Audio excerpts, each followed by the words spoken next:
Now, the greatest radio shows of all time. Suspense. The Shadow Node. Washington calling David Harding, counter-spy. Classic radio theater. The Great Gildersleeve. Fibber McGee and Molly. Dragnet. Gunsmoke. The Lone Ranger. Now, step back into our time machine with your host, Wyatt Cox. Good evening, friends of the Inner Sanctum. Hey, Abbott! An episode of the Abbott and Costello show, their ABC run. This one comes to you from February 10th, 1949. Not only will there be lots of yucks from the boys, but also another Sam Shovel episode, the case of the nephew who gambled away his mother's sister's salary, or he lost his auntie's pay. Yeah. Hey, Abbott, what time is it? It's time for the Abbott and Costello show. We're on the air for ABC here in Hollywood. Well, what are we waiting for? Let's go with the Abbott and Costello show.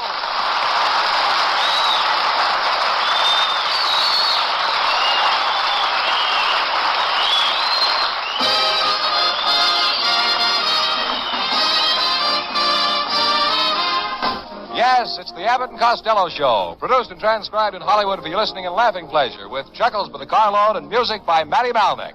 So hold on to your chairs, folks, for here they are, Bud Abbott and Lou Costello.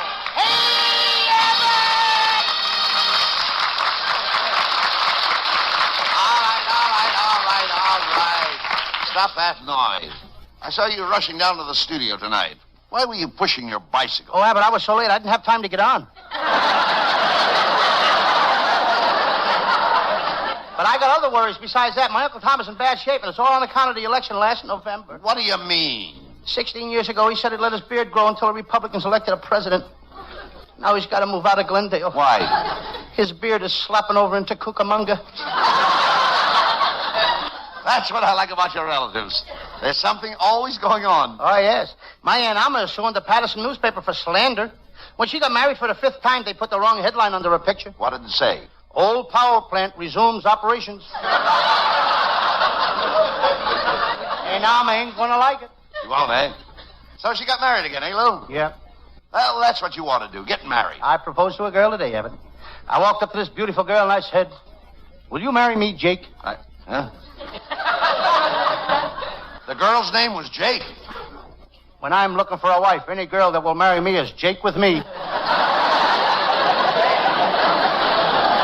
I can see why you never get a girl. You don't know the first thing about girls. That's so. When I was a sailor in the Navy years ago, I had a hula dancer tattooed on my chest, and I could make her dance just by flexing my muscles. Can you still make her dance? No, all she does now is sit on my stomach. That I believe. I don't think you were ever in the Navy. Oh, I don't know. I was. I came back from Europe on the Normandy. The Normandy? The Normandy has been sunk for years. It has? No wonder the bread was soggy. Get him out of here. Get him out.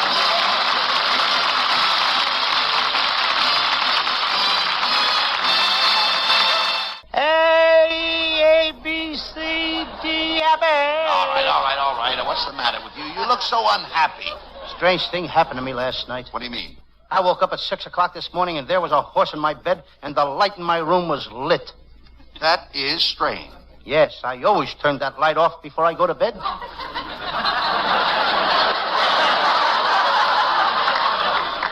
never mind that. Why were you arguing with that traffic cop outside the studio? He gave me a ticket and took away my driver's license. What for? Driving my car 15 miles an hour. He can't give you a ticket and take away your driver's license for that. You're allowed to drive 15 miles an hour. Through the lobby of the Roosevelt Hotel? What were you doing in the lobby of the Roosevelt Hotel? I live there, in the lobby of the Roosevelt Hotel. But I don't like the room they gave me, so now I'm thinking of moving over to the YWCA. YWCA? There's nothing but girls at the YWCA. Anything will be better than the room I got. Costello, they have very nice rooms at the Roosevelt Hotel. Yes, but they gave me one of those rooms with an adjoining. An adjoining what? I don't know. I've never been able to get the other door open.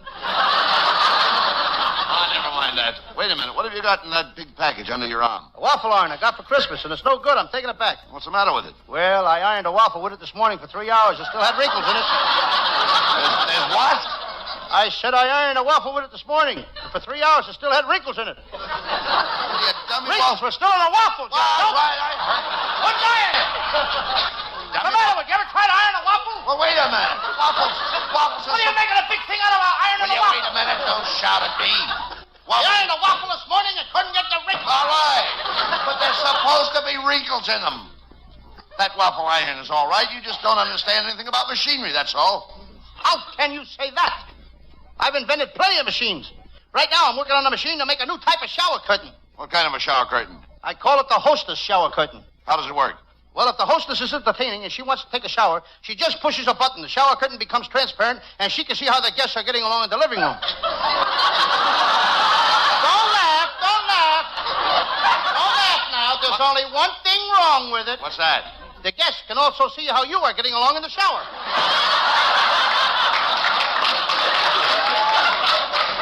You and your silly inventions. They never work. Yeah, well, I got a new one now that works. It's a mouse trap that kills a mouse every time. Well, how does it work? Well, for bait, I use a pretty little girl mouse in tights. A male mouse sees her, makes a date with her, and takes her out to Ciro's. How does a mouse get killed? Crossing Hollywood Boulevard. It kills him every time. Costello, you'll never make a nickel with your silly inventions. You've got to remember that success stems from hard work. Take Betty Grable. Yeah. Her success stems from hard work. Right. Take Esther Williams. Her success stems from hard work. Take Greer Garson. Her success stems from hard work. Where am I going to get some of those stems? Costello, how can you be so stupid? Are all your family idiots? I guess they're all idiots, except my brother Pat. He's a Republican. Your brother Pat. There's a fine specimen. Yes? I saw him on the beach at Santa Monica Sunday. His wife wasn't feeling good, so he took her down to the ocean. Sat there holding his wife's head in his hands for 2 hours, and the cop arrested him for it. Why? Lots of fellas hold their wives' heads in their hands. Underwater?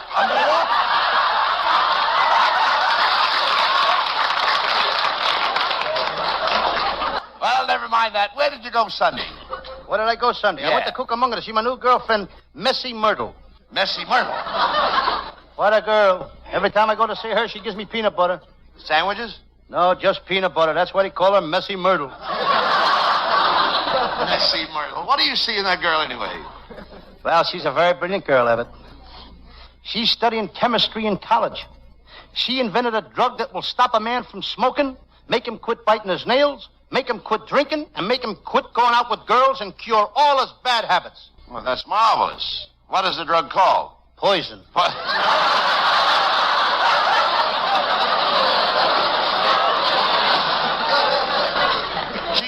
She sounds like quite a girl, Lou. Yes, she is. But I'm thinking of breaking off with her. Myrtle said something to me that got me so mad that I may never see her again. What did she say? She said she never wanted to see me again.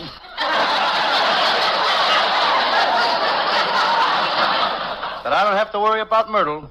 I got a new girl. She's beautiful. She's a hat check girl. But I'm kind of suspicious of this one. What do you mean? I think she's going out with another guy. Oh, no. What makes you think that your hat check girl is going out with other guys? Last night, when I left the house, she handed me the wrong hat. Wait a minute.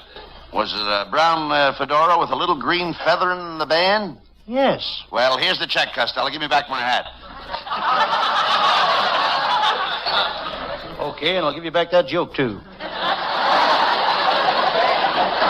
Why don't you stop chasing around? Find a beautiful woman like my wife and get married. Your wife is beautiful? Sure, she has shoulders. Her shoulders are 23. Her waist is 24.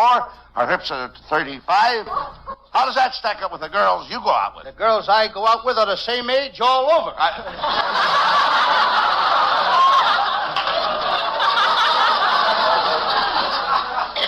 No girl who had any sense would go out with you at all.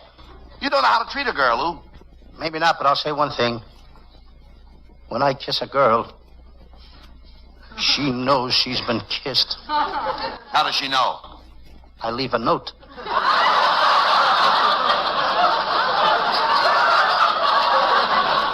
Costello, why don't you try to be like me? Now, I can get any girl I want. I know that, Abbott. You got personality. I wouldn't say that. You're very charming. Oh, I wouldn't say that. And you're... Handsome? Yeah, you're handsome. Oh, I wouldn't say that. I wouldn't either, but you tricked me into it. Just step right over here with me, will you, Harry? Just a minute. What are you two guys doing in here? It'll only take a minute. Now, would you open your mouth, Mr. Costello? Yeah, okay. Just a little wider, please. All right. There. See that, Harry? Way in the back. Right next to the gold tooth. Right there. Uh-huh. Yes. It's beautiful. All right, Mr. Costello. You can close your mouth now. Thanks a lot. Wait a minute. Are you a dentist? No, I'm working with the architect that's remodeling the White House. I was just showing my friend where Truman's new balcony is going to be.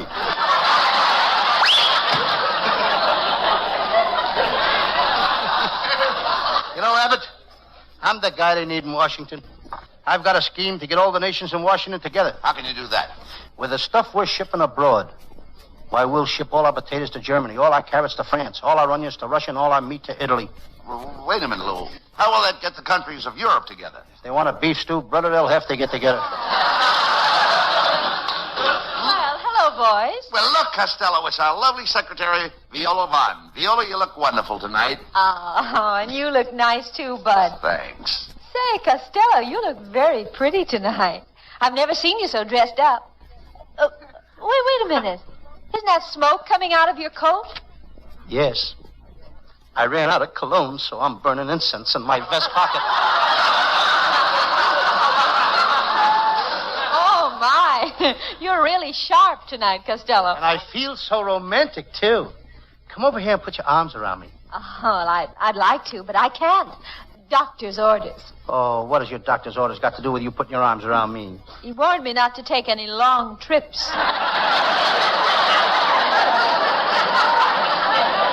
Viola, why don't you have a date with Costello and get it over with? You've been stalling him around for weeks. I'd like to, Bud, but I can't.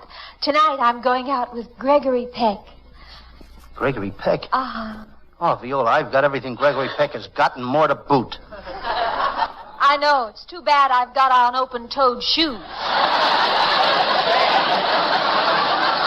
I don't get it.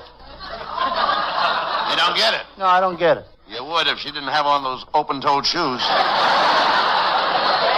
Now I get it. Viola, what do you see in that guy, Gregory Peck? Oh, just thinking of him makes me feel good. Why, once when I had the hives, I thought of Gregory Peck, and that made me well. Don't you ever think of me? What do you think gave me the hives?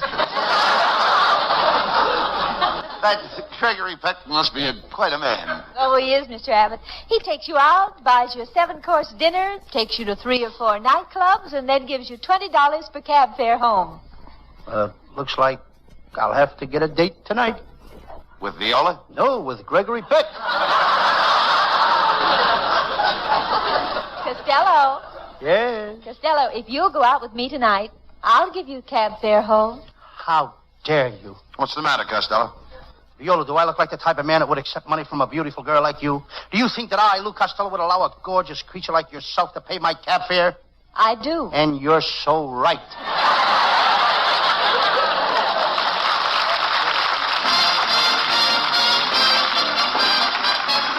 And there's a lot more mad stuff still to come. But right now, a change of pace. We'll let you hear this. February 10th, 1949, Abbott and Costello on Classic Radio Theater with Wyatt Cox. Here's some great news. If you missed the deadline to sign up for health insurance, or if, like a lot of people, you just have a plan you're not happy with, you still have a choice. It's called MediShare. It's a Christian healthcare sharing program. There are more than 400,000 members now, and they love it. In fact, MediShare has double the customer satisfaction rate compared to that of health insurance.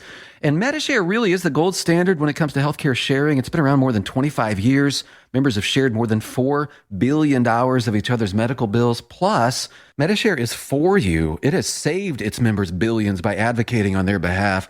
Best of all, the typical savings for a family is around $6,000 a year. So if you think you're stuck with a high-cost health plan that doesn't have much to offer, think again. MediShare has a 98% customer satisfaction rating, and you are invited to be part of it. Call now. 833-34-BIBLE. That's 833-34-BIBLE. 833-34-BIBLE.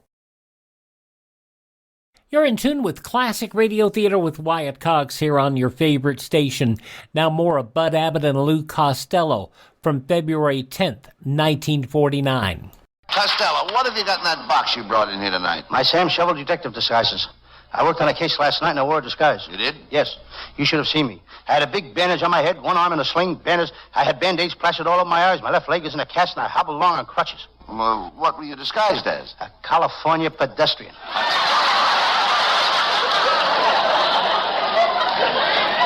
What is your Sam Shovel detective story for tonight? It's a very interesting case, Abbott. I call it the case of the nephew who gambled away his mother's sister's salary or he lost his aunt's pay.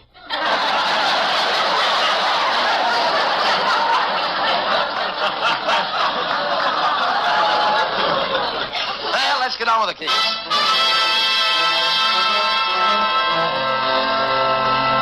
Yes, I'm Sam Shovel. Sam Shovel, private detective. I never forget a face. I'm walking down the street to my little office. Suddenly in the crowd, I notice a woman. She's got a familiar face. I follow her. I decide to question her. Madam, aren't you Sadie the shoplifter? No, Let's look at your profile. You're Connie the counterfeiter. I am not. That's funny. I never forget a face. I know. Are you Polly the pickpocket? Stop this foolishness, Sam. I'm your mother.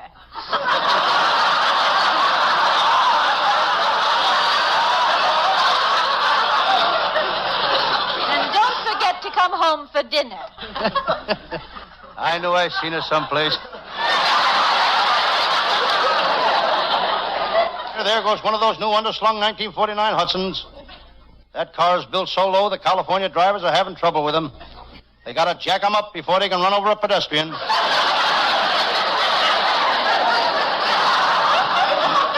This detective business is no cinch. It took me 5 years to get a toe hole on this business. I still ain't making any money. After all, how much business can you toe hole? I spent a lot of money on equipment. I just bought a new silencer for my gun. I think I'll put it on the gun and try it out. Perfect. Best silencer I ever had. Suddenly my phone rings. Sam Shovel, private detective talking. Oh, Sam. This is Hyman, the stool pigeon, talking. Say, Sam, how would you like to lay your hands on the biggest mob of crooks you ever seen? Herman, that would make me famous. Are you sure I can do it? Sam, it's a cinch. Good. I got positive information that 1,500 crooks is going to be in a certain building tonight. Good. What's the name of the building? San Quentin.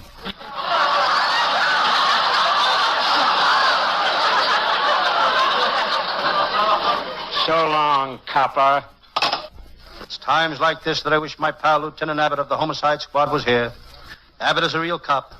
Even his father was connected with the police department for years. He was connected with the police department the hard way. The hard way. By handcuffs. Lieutenant Abbott is no fool. He knows how to get promoted. Ever since he joined the department 5 years ago, he's been licking the captain's boots. He never got promoted, but now the captain has the cleanest boots and Abbott has the muddiest tongue in town. Abbott is a shrewd cop. He always keeps his eyes peeled. He has to keep his eyes peeled. His head looks like an Idaho potato. Abbott is carefree. He's really carefree. He don't care for nothing unless it's free. Hello, Sam. It's my pal, Lieutenant Abbott. And I dare say you look very pleased with yourself, Lieutenant Abbott. Yep. I just did a good deed. I captured an old crook. He's 97 years old. The judge gave him life. But I felt sorry for him, Sam. What did you do? I had his sentence cut to 20 years. That's my pal, Abbott. Square shooter. His motto was an eye for an eye and a tooth for a tooth. But it don't do him no good. Very few people want to trade eyes and teeth. Sam, my wife wants you to come to our house for breakfast tomorrow morning. I'll have to get out of this. Abbott's wife is the worst cook in the world. I had breakfast there yesterday, and it was the first time I ever tasted burnt orange juice. Sam,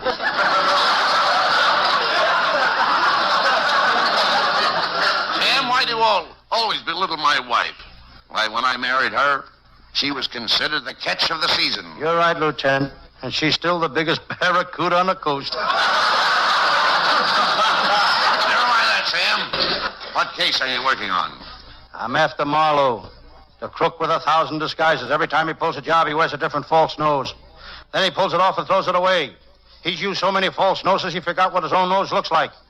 Yesterday, a terrible thing happened to him. What? He pulled off his own nose and threw it away. Have you ever seen him? No, but I got his description. He's 6 feet 11 inches tall, weighs 400 pounds. He's got light blue hair and his nose is missing. But how will you know if you see him? He wears loud neckties. And he's a dangerous man, Lieutenant. And before I start after him, I gotta get my gun fixed. What's the matter with it? The jelly beans keep falling out of the handle. Sam, how would you like to go with me to Mexico and capture Senorita Lolita, the famous jewel thief? Here's her picture. She's beautiful. She's gorgeous.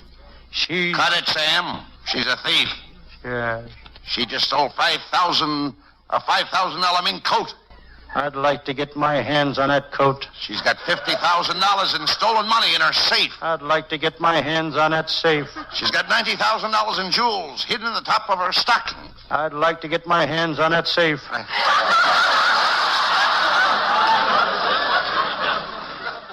What a fun parody of all those great old detective shows, isn't it? Bud Abbott and Lou Costello, February 10th, 1949 on Classic Radio Theater with Wyatt Cox. So here's the choice. Some people say the USA is finished. It's evil, a has-been, full of hate and injustice. The U.S. Constitution should be trashed and the Bill of Rights abolished. No free speech, no gun ownership. Competition and free markets are bad. We're all too stupid. For our own good, the government must own everything and know all your secrets. Other people say that America has created the freest, richest, happiest, most generous society that has ever existed in the world. That's why millions of people are desperate to come here and escape their brutal lives in Cuba, Venezuela, North Korea, and 100 other countries. In America, we have the right to succeed, the right to our own living, the right to have a family, the right to believe in God, the right to have our own ideas, the right to be safe and secure, and the right to be left alone. Where do you stand? Help us save the Constitution and restore the American dream. Go to SaveMyFreedom.com. Brought to you by the American Media Council.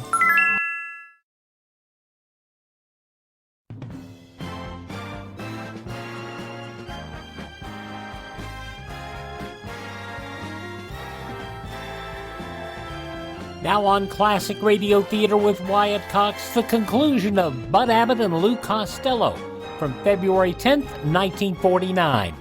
Sam, this trip to Mexico will be dangerous. Have you ever been to Mexico? I used to fight bulls in Mexico. I was an out-of-door.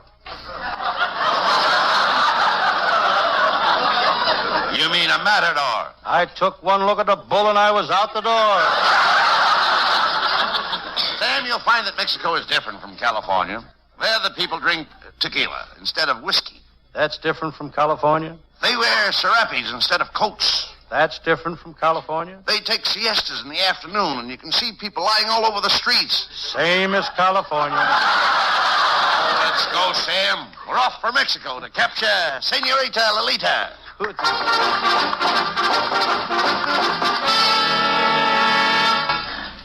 There we were in Mexico.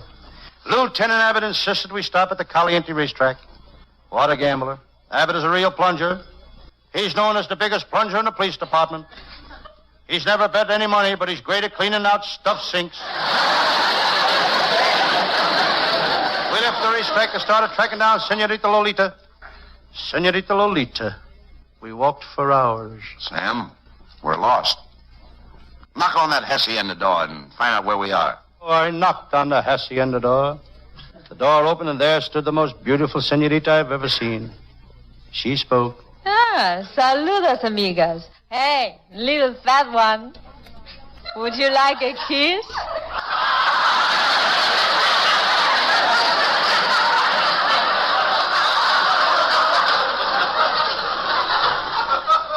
Believe me, this girl was beautiful. As I looked at her, eyelids fluttered, and my blood rushed to my head. Senorita, you are so beautiful. Sam, That's the girl we're after. Yes. That's Senorita Lolita. Yes. She's dangerous. Be careful. I will. Okay. In spite of the lieutenant's warning, I felt myself slipping. I spoke to the gorgeous Senorita. Senorita, you are beautiful. You remind me of a girl that I was in love with, except for the style of your clothes. You don't say. How did your girl dress? I don't know. She always pulled her shades down.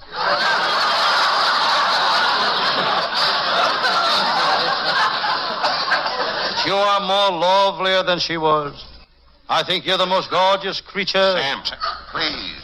I tell you, this woman is dangerous. The department has already sent 3 detectives down here to arrest her. Not one of them have ever returned. Senorita, where are all those 3 detectives? What have you done with them? I had them locked in my patio. What have you done to them? Nothing. I feed them good. I kiss them and I hug them. And then I lock them back up in the patio. Sam, we've got to save those men. I'll save them, Lieutenant. I'll break down that patio door. Men, I'm Sam Shovel, a detective. I've come to take you out of here, away from Senorita Lolita. You're free, men. You're free. Now, what have you got to say? Hit the road, Sam. Go on, get lost, you smo. Hit the dirt, you squirt. Get me out of here!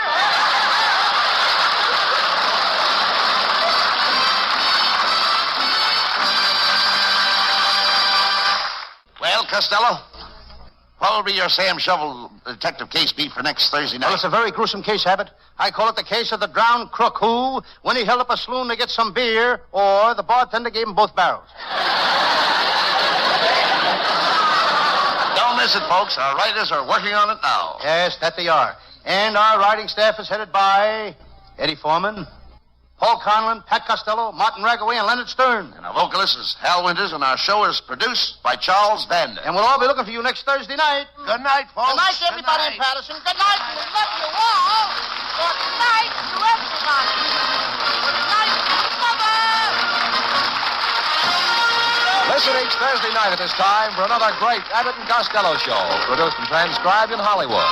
Be sure to stay tuned for the outstanding entertainment which follows throughout the evening on this ABC station.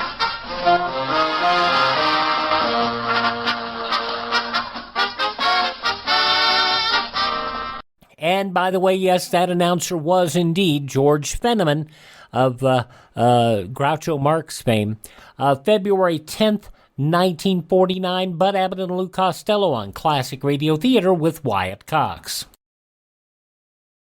You know, I've told y'all how much my feet hurt from time to time, and I've also told you how much I enjoy getting to work, because right here under my desk I have a pair of my slippers, Mike Lindell's new invention with patented fill, the My Pillow fill that, he works in the pillow so well, comfort memory foam, patented impact gel, and it has an indoor-outdoor sole for all-day use. Right now, they are on sale. If you go to mypillow.com, click on the radio listener square, you will see My Pillow slippers at 50% off, but only for a limited time. Plus, you'll get Mike's softcover book, What Are the Odds? From Crack Addict to CEO. Go to mypillow.com, click on the radio listener square, use my promo code USA, or call 1-800-951-8175. Use my promo code USA. Savings on overstock items too at mypillow.com.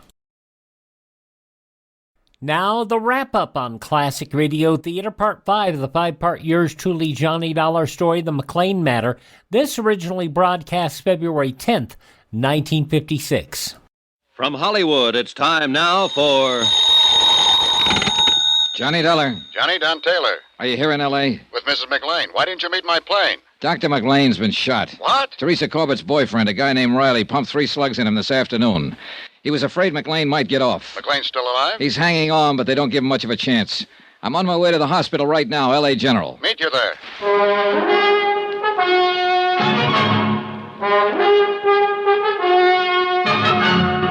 Tonight and every weekday night, Bob Bailey in the transcribed adventures of the man with the action-packed expense account, America's fabulous freelance insurance investigator. Yours truly, Johnny Dollar.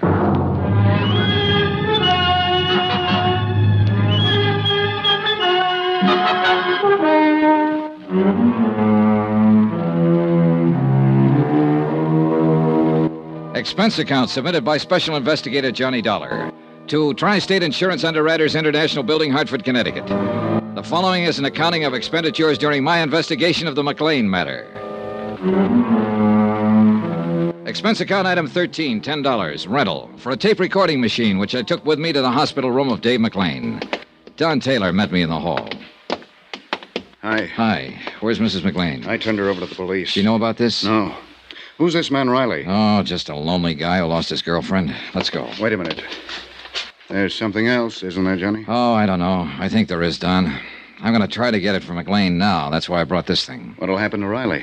He's being held for assault with a deadly weapon intent to kill. If McLain dies, it'll be changed to murder. Mr. Dollar? Yes? You can go in now. This is Mr. Taylor. I'd like him to come in, too. It's all right. This way, please. The nurse led us down to the end of the hallway and into McLain's room. Transfusion equipment was rigged up on one side of him, intravenous on the other.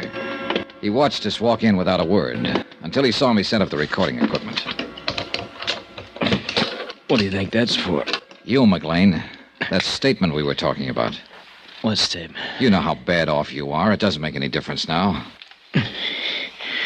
Who's this man? My name's Taylor. Police? I'm with Tri-State Underwriters. Oh. You must be a close friend of Doris's. She came out here with him, McLain. How is Doris these days? She's made her statement. Squeeze play. How about you? Nah. I'm not gonna say a thing. Oh, now, McLain. Tell you what I'll do. We'll talk about it later. There may not be a later. I think there will be. I'm gonna bet on it that way. It's tough, Dollar. You struck out again. There's always your wife. She won't tell you anymore. She's got her own troubles. I think you'd better leave now, Mr. Dollar. Yeah.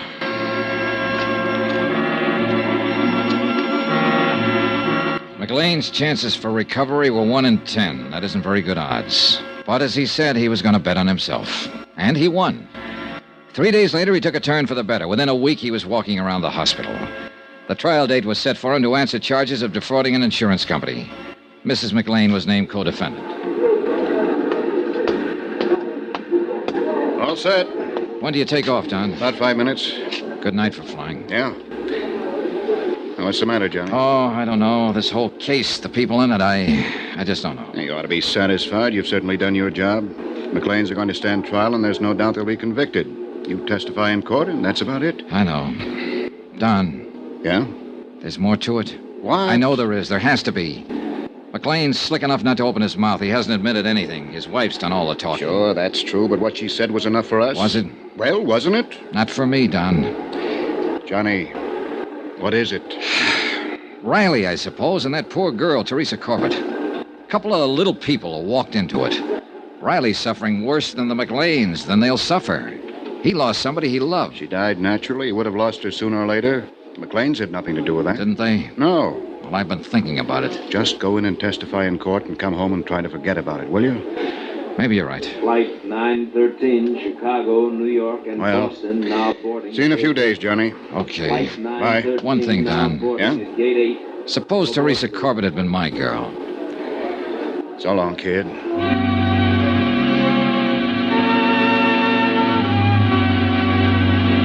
Don Taylor went back to Hartford and left me to wrap up the details and testify in court.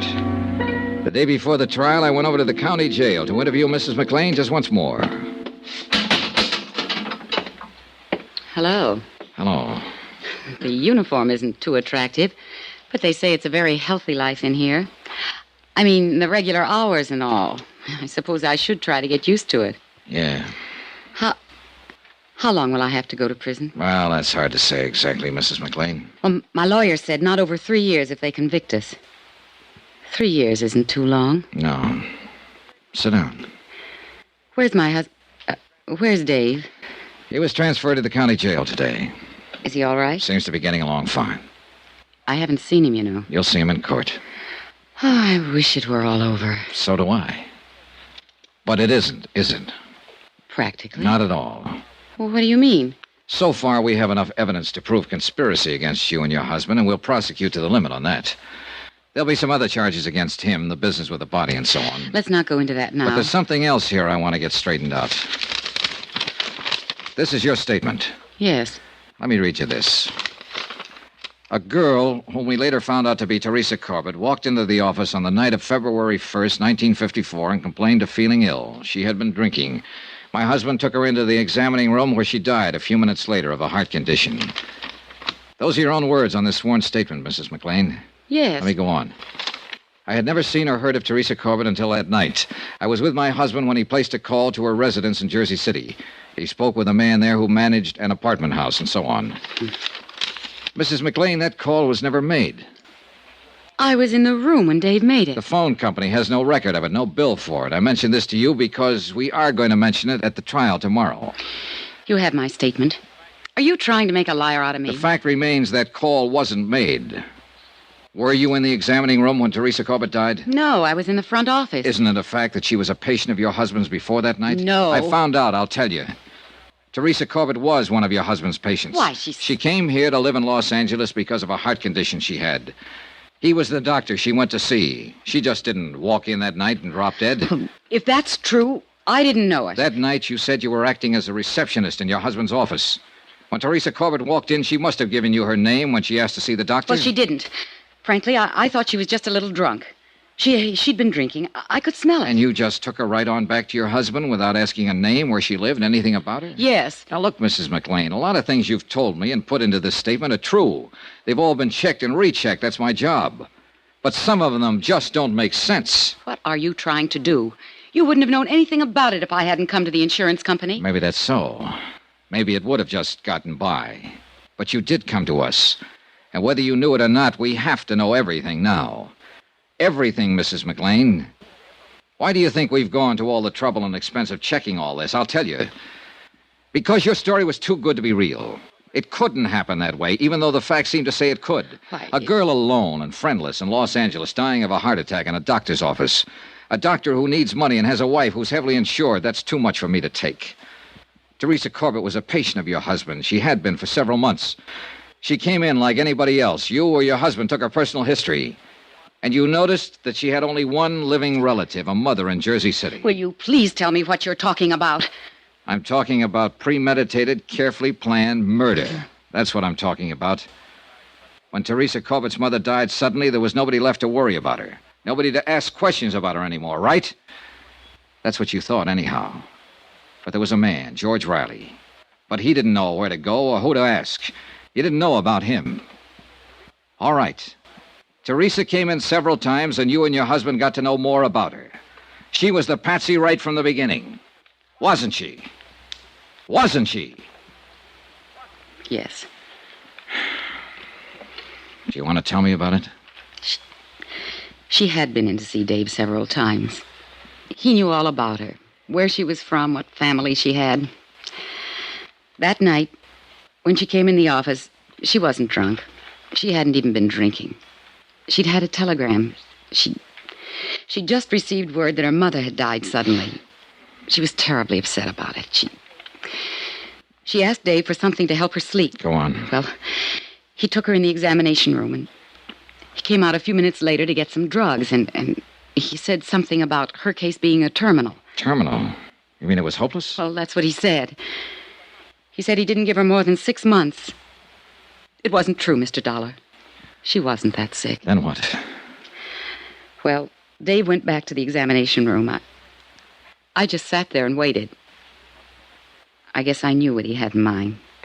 Had you talked about it? Well, we talked... Oh, no, not about what happened then. A few minutes later, he buzzed me to come back to the room. I went back there, and Teresa was lying on the table. She was dead. I knew it when I walked in there. Dave looked very strange. He said that she had had a sudden heart attack and died before he could do anything to help her. You know it wasn't so. Well, there was a hypodermic on the stand. He'd given her something. I just didn't think he'd go that far. Are you sure you hadn't discussed this before? No. I swear he hadn't said a word to me before that night. But he had it all planned.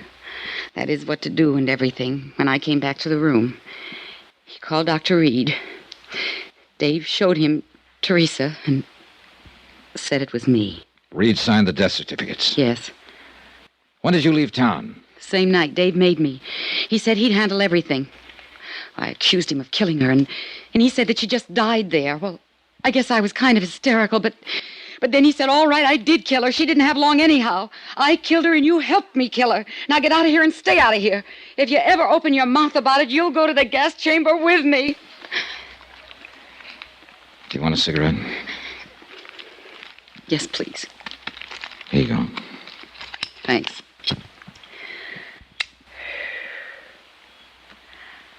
I told you that story. I mean about the phone call and all. To get back at him.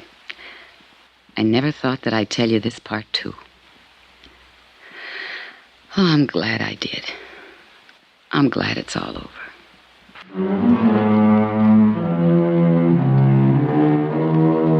Expense account item 14, $85.40, hotel and board while in Los Angeles.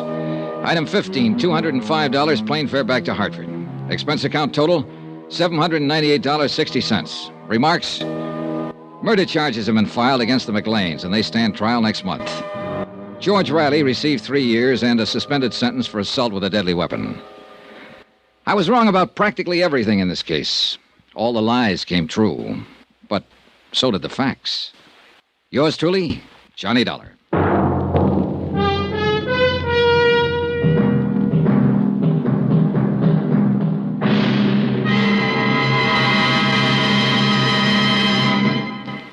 Remember, there'll be another intriguing story for you beginning next Monday night. Next week, cui bono. That's Latin for who benefits. And believe me, it isn't the killer in the case. Join us, won't you?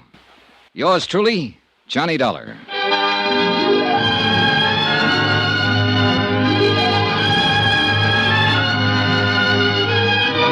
Yours truly, Johnny Dollar, starring Bob Bailey, is transcribed in Hollywood. Written by John Dawson. It is produced and directed by Jack Johnstone. Heard in this week's cast were Lucille Meredith, Betty Lou Gerson, John Stevenson, Bob Bruce, Victor Perrin, Tony Barrett, and Herb Ellis. Musical supervision by Amerigo Marino. Be sure to join us on Monday night, same time and station, for another exciting story of yours truly, Johnny Dollar. Roy Rowan speaking. What a truly sad end to the story. From February 10th, 1956, yours truly, Johnny Dollar on Classic Radio Theater. If you like Johnny Dollar, you can get all of his shows by going to Ted at RadioMemories.com.